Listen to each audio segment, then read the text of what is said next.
Hello again. It is Trish and Joanna coming to you from Spiral Up Living. And we are here for episode, I don't know, is it 8 already? Woo! We're having such a great time sharing what's happening in our world and finding out from you some subjects and topics that you want us to talk about. So, one of the questions that came in was around self-awareness. And I think that's a great thing to actually be discussing these days when maybe our world has changed a little bit and the dynamics of our relationships have changed and even our jobs have changed. So we thought that that would be a great thing to talk about today. Self-awareness is really not the consciousness. Consciousness is really aware of the environment around you and the lifestyles and conscious of your body. And self-awareness is the recognition of the consciousness, if that makes any sense. I don't know. What do you think, Joanna? Yeah, I think that that's the two that makes a lot. And I see self-awareness as the capacity to look inside and understand my own feelings and my own perceptions and my personality and how I react towards others. And I think that the question came in a beautiful time because it's a great time to pay attention and have self-awareness on how we are handling all these challenging times that we are living on. We were talking about this last week. This is the first time for, I think that, I don't know this number, but I will make it up. Close to 90% of the population never in their life lived something like this before. So it is a great opportunity to go inside and start doing some self-awareness. So how many of you, for example, are starting to feel feelings that you normally don't feel? Any of you? How many of you are being surprised with how you are reacting to things? Like maybe you were not expecting react like that. Maybe it was something very simple and bring you to tears. And you were, or your spouse or friend tell you something and you just boom, explode to them. So those are just reactions to everything. Yeah, me too, Trish. We are in the same boat. Those are things that are showing us that how we are handling what is happening in the outside. And when we handle what is in the outside is completely depending into what is in the inside, and the self-awareness to help us to understand what is in the inside, so we have that connection. So I'm super excited about this episode. When I did a program called Lifebook, there is a section where you actually look at the character. Your own character, what your beliefs are around characters, and how it is that you want to be able to behave in certain situations. So this is a good self-reflection time to be able to ask yourself, the kids are so loud, like so incredibly loud, and you want to just like lace into them because you're trying to do your podcast or you're trying to be on the phone with your mom, grandma, and they're being super loud. And what's that bringing up for you? What are you going to be able to do to maybe calm yourself down in those situations? So that's like the external self-awareness, the things that are happening. The internal self-awareness, as Joanna mentioned, is the why did I yesterday morning burst into tears from just finishing my meditation? Like, what was happening? Why was I crying? So I didn't stop crying. I let it all out, but then I took some time, and I don't really think I have the answer yet as to why that was happening, but it's still a question for me. But I allowed my emotions to just come and wash over me and just be there. And I may never know the reason why, but I just allowed it to happen. That is so powerful. And I think that that is something that we're going to be talking during this podcast on how the journey of self-awareness involve knowing that it's a journey and it's a progress, like you are saying, that this is not something that we just start doing and immediately we are enlightened like Buddha and you have full self-awareness, but it's something that we need to work on. So we're going to be sharing with you some tips and some things that you can do to start going into that journey of self-awareness with us and walking the journey of self-awareness. I know Trish work on this really hard every day and I do the same. So we're going to start with the first one, Trish. What you want to share? All right. Well, okay, everybody, do not turn off the podcast. Do not stop watching us, because I am going to mention something that you're probably hearing a lot about. And if you're not really actively doing this, you might just go, oh God, now they're talking about this again. And it's meditation. Joanna and I both spend time, sometimes more than once a day, doing meditation. And that's, for me, being able to just ask some questions, be still, see what answers come to me. But there's another meditation which you may do and you're not actually even thinking about it.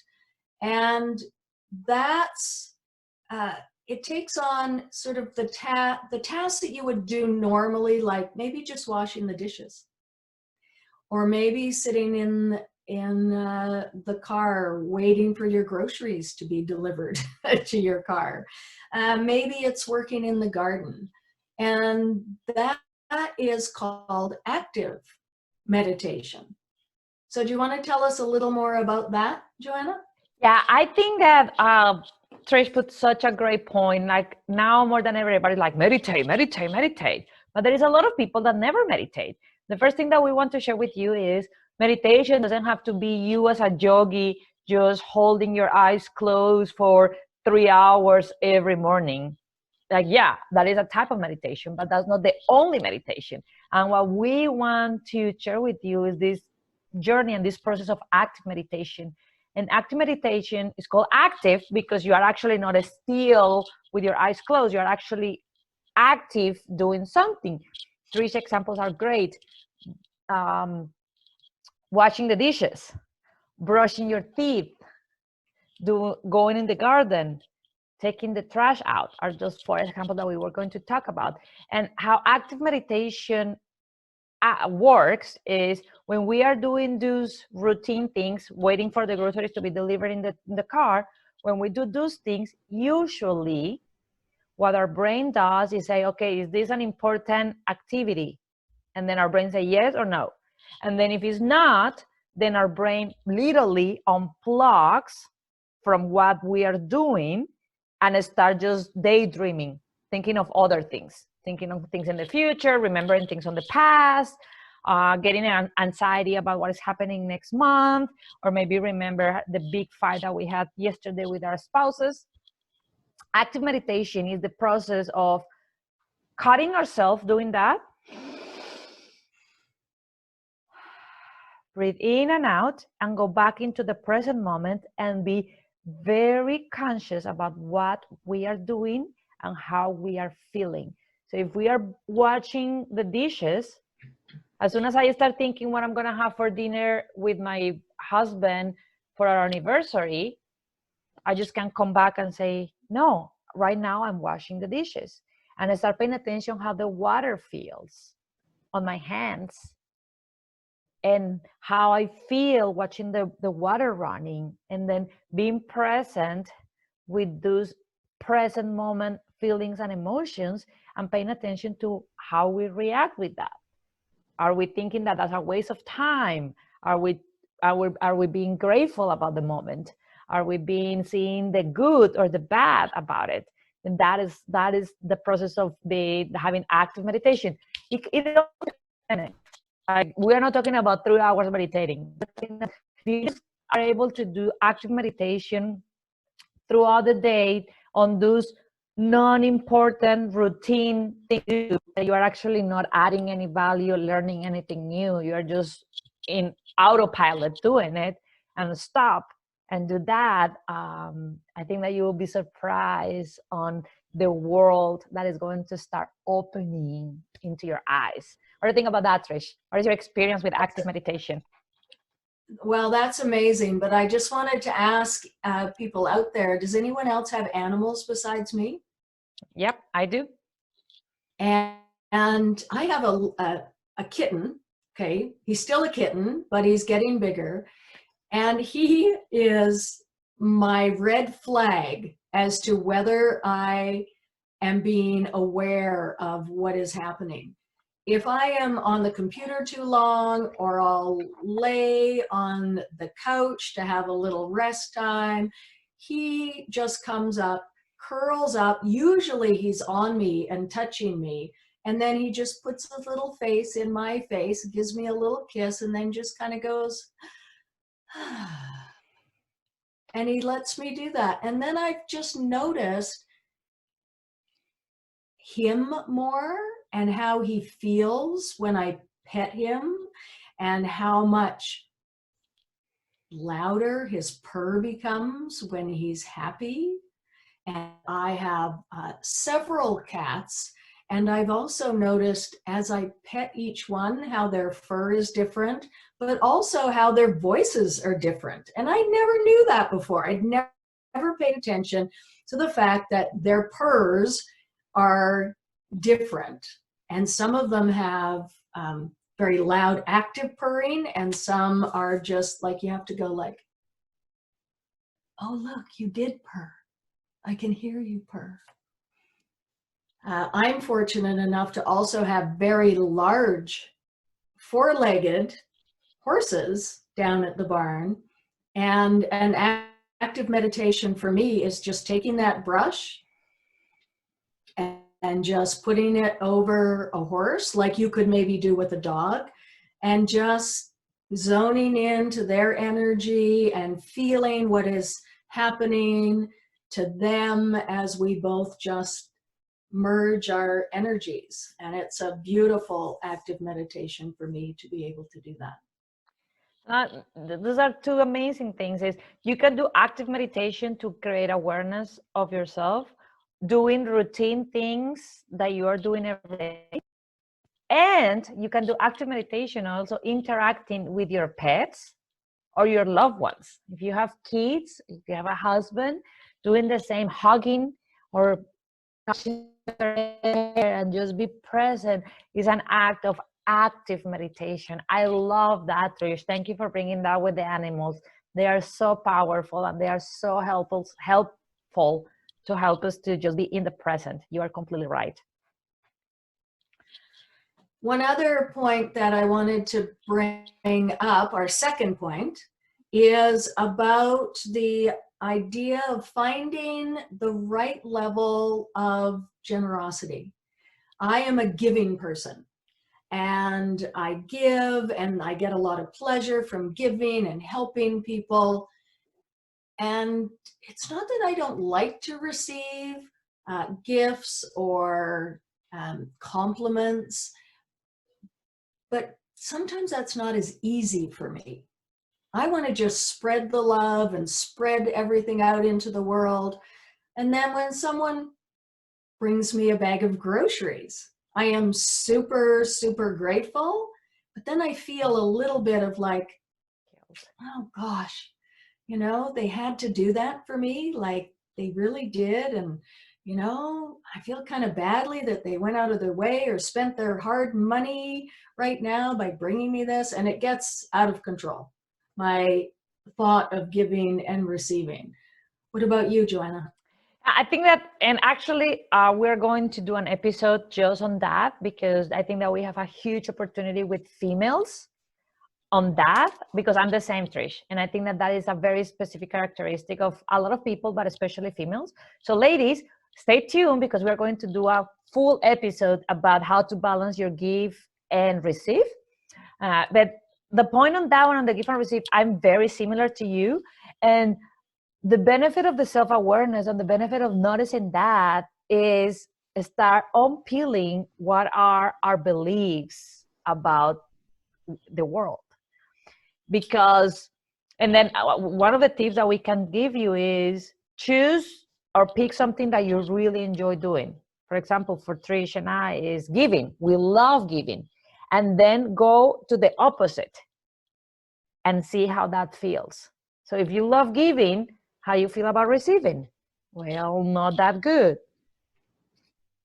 Or if you love talking, how you feel about listening? That's a great one. So is that tip of finding something that you really like and try to find the complete opposite to that you really like, and then that will start bringing you awareness of your limiting beliefs and your beliefs of the world. Is okay, this is what I like, this is the opposite, how I feel about this. That is interesting. Why I don't like listening, why I don't like talking, why I don't feel very good receiving.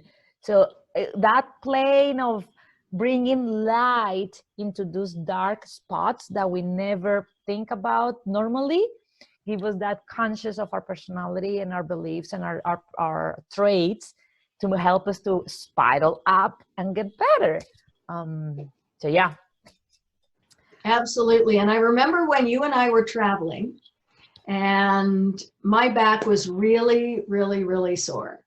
And I kept insisting on throwing this backpack over my shoulder, and you would grab it away from me, and I would be kind of slightly annoyed about the fact you were doing that. Not as slightly, not as slightly. Not as Okay, slightly. really annoyed because, you know, I am the strong one. I can do this. I don't care if I hurt. And finally, Joanna says to me, this is what I like to do. I help people. It makes me feel better. I love helping you. So let me help you. And I was like, okay, all right. And I think I probably 75% of the time since that moment allow her to help me when I need help and when she offers. But whew, I got the Colombian wrath, let me tell you. Yeah.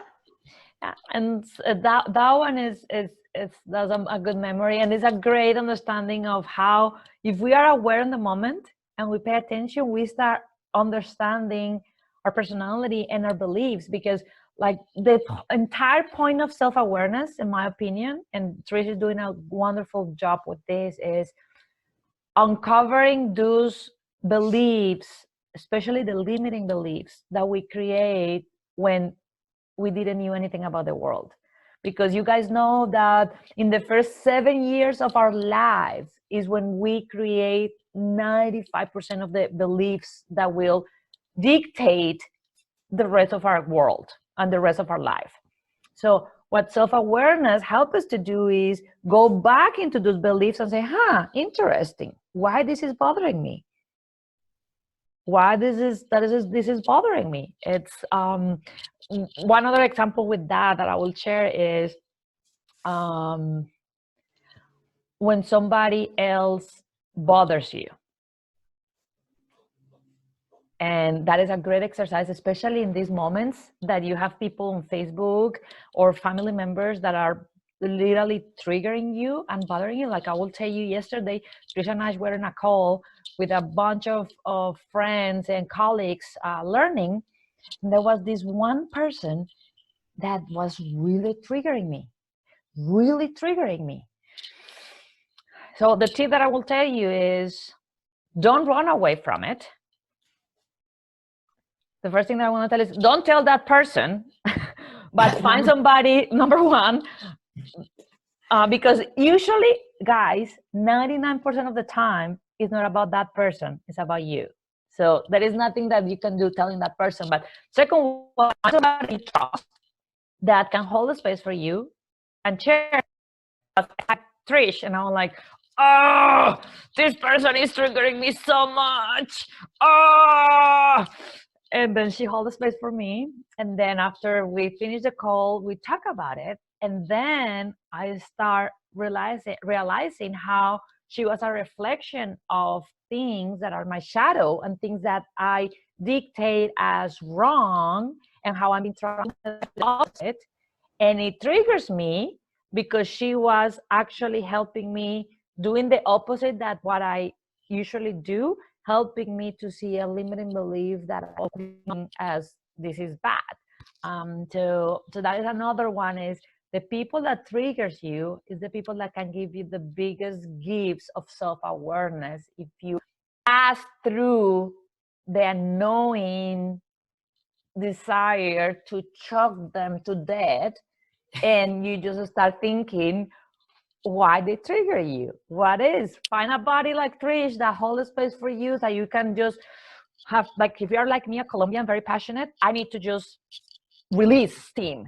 So I cannot think if I don't release a steam. So find a body that you can release a steam with and say, this is happening, and and then after you release the steam, you can go into, interesting.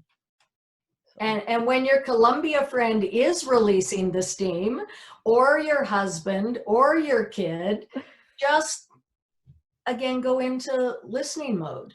Just allow. Don't get into, well, I don't know why you're feeling that way, because, you know, and or for me it was like, yeah, I was feeling the same way.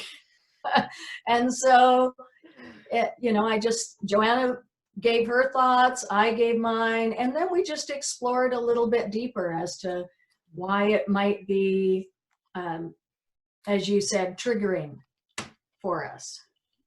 Yep. One that I really like on self-awareness, and I know, like, I'm not as good at this as Trish. She's a queen of this one for self-awareness, is journaling about your day and how your day went and your reactions and what you will do different, what you will do better. Because sometimes we say, well, I can review it in my head. Yeah, you can review it in your head. And there is some people that actually do it right before they go to bed.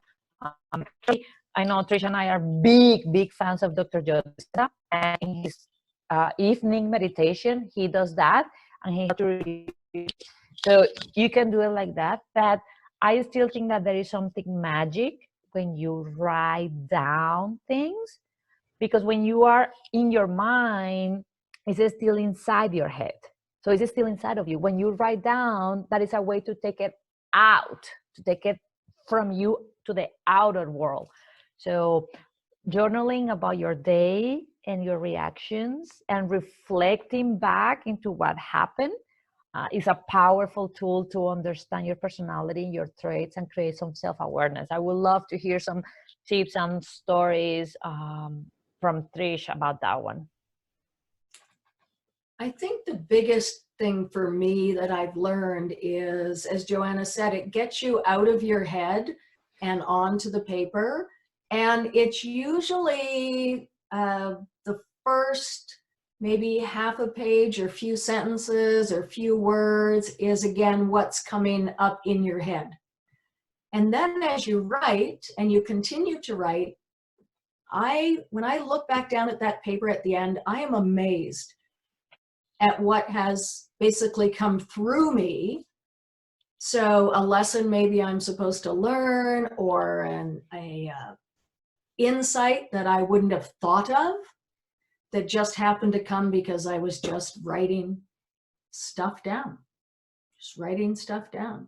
And when I was having my little crying the other morning, I'd already done my journaling. I'd already done my breathing and my meditation. And then I received this message from someone, and it just immediately made me feel like, well, bad.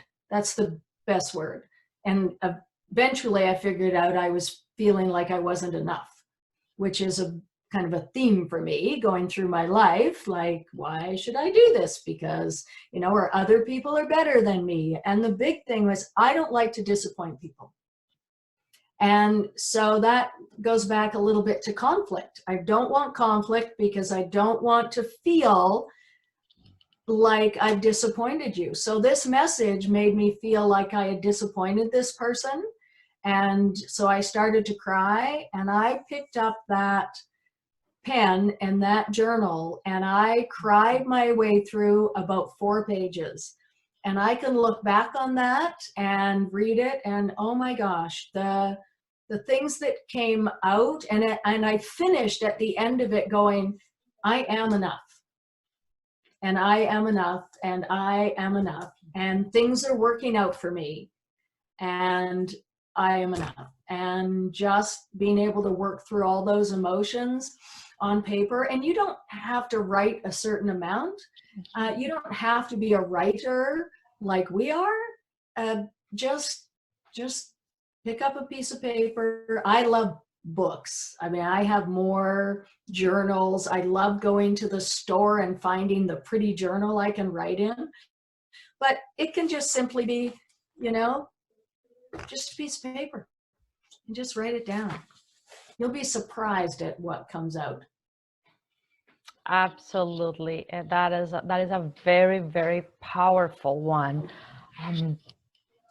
The other one that on self-awareness that is great, in my opinion, especially now, is going back into the things that you love. Oh, before that, I will actually tell you a story about me writing down things. Like I'm a perfectionist on recovery. Trish knows this, and for a long, long time, I've been trying to figure out why. And then last year in January, we were together in a training in Calgary on the beautiful Kananaskis Mountains. It was beautiful. And I had a roadblock about that issue, preparing one of my talks. And the first day, I just think about it. And then I start doing what Trish said. I just start writing down. And then the person in stage told us, just start writing. And without thinking, I say, I feel like this because I'm a perfectionist because, and then I finish, and then I get surprised because I put in paper something that I've been trying to find for more than 10 years, and I was not able to. But when I write it down, I was able to have that click, and then it was a huge aha moment for me. I lost my voice for 4 days. Trish remembers that. That will be like a story for another podcast and another time. But that is the power of journaling and writing down about your days and how you feel. Well, the other one is something that Trish and I were talking last week on celebrations. If you didn't hear that podcast, go ahead and listen to it. I think that is a very nice podcast. And it's finding things that you love to do, tuning in and understanding why you like them and why they bring you so much joy. And then, this is the hard part, you guys, keep track of how often you allow yourself to do them. How often you allow yourself to receive those things. I will tell you, yesterday in the morning, I love my hot baths. In my bathroom, I had this dream bathroom that I always dream. And in the middle of the bathroom, I have my hot tub. And I love to put salt water there, Epsom salt, candles, and just jump into the hot, very hot water. I have to do it without Justin because Justin don't resist that hot water. Super scalding, burning hot water. And just read a book. And yesterday, I started thinking about that in the shower. And guys, I don't remember when was the last time that I did that. I don't remember. I don't remember if it was 2 months ago, 3 months ago, 4 months ago, because I've been too busy homeschooling our nephew, too busy with all these calls and webinars and meetings, too busy to do something that I love. I mean, too busy to do something that will bring me joy and will be a self-care. So yeah, I have the commitment that until the end of the week, I'm going to figure out a way to do it. So what do you think about that, Trish? Well, I want you to check in. I want you to check in and let us know how that was going for you. Yeah, woohoo! I want to know. I'm going to post a picture of me on the bathtub, and then people on Facebook that want to know more about that need to come and watch the episode so they learn why I'm posting pictures of me in the bathtub. Absolutely. I wrote a post on Facebook today about all of the free resources and the quiet places that we can go for revitalization. And as you say, yours could be the bathtub. Mine, a lot of the times, is getting into a book. And that book will take me to another world, another place, let me feel some feelings, get into the different characters. And it doesn't have to be expensive things to do to be able to really have self-care and to tap into your awareness and what really lights you up. Right now, we may be restricted to where we can go, but what about the memories and looking forward to that cafe that you're going to go, that I get my favorite green tea matcha latte in? And just remembering the times and projecting all the times where Joanna and I can be in the Dominican Republic on the beach again, watching the kiteboarders. The hot You know, kiteboarders. it's just the hot kite, yes, the hot kiteboarders. Really just cherishing those places, the favorite places for you that we can all get back to. Just being not only grateful that you can do with journaling them, but just being tapping into the memories of why those places were so good for you. Like just what made all those places special for you, or that favorite book or that favorite movie, why they were special. What did it bring up for you? I love, love, love that. And that's so true. And you guys, I hope that you enjoy this episode with these tips. There is something, for the one that don't know, I have like 15 years of experience in manufacturing. I'm actually an engineer background. And there is something that in manufacturing and engineering we say, and is what you don't measure, you cannot improve.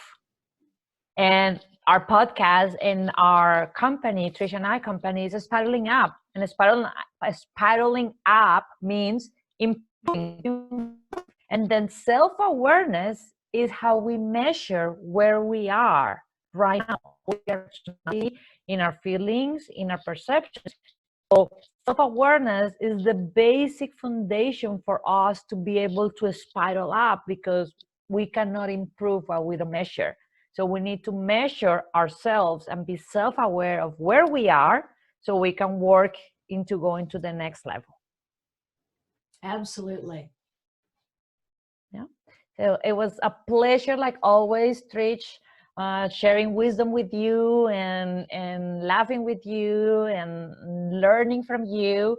And I'm super excited about the next couple of episodes. You guys, thank you for listening. Remember that you have several options. You have the YouTube video if you want to see our beautiful faces with all the movements of hands and goofiness that we do on video. But if you can or don't want, use the video. We also have six or seven platforms where we are doing the podcast audio that you can just listen to us. So go and check those and keep spiraling up. Excellent. Thanks, everyone. And we will see you next time for our 9th episode. Signing off, Trish and Joanna. Love you all.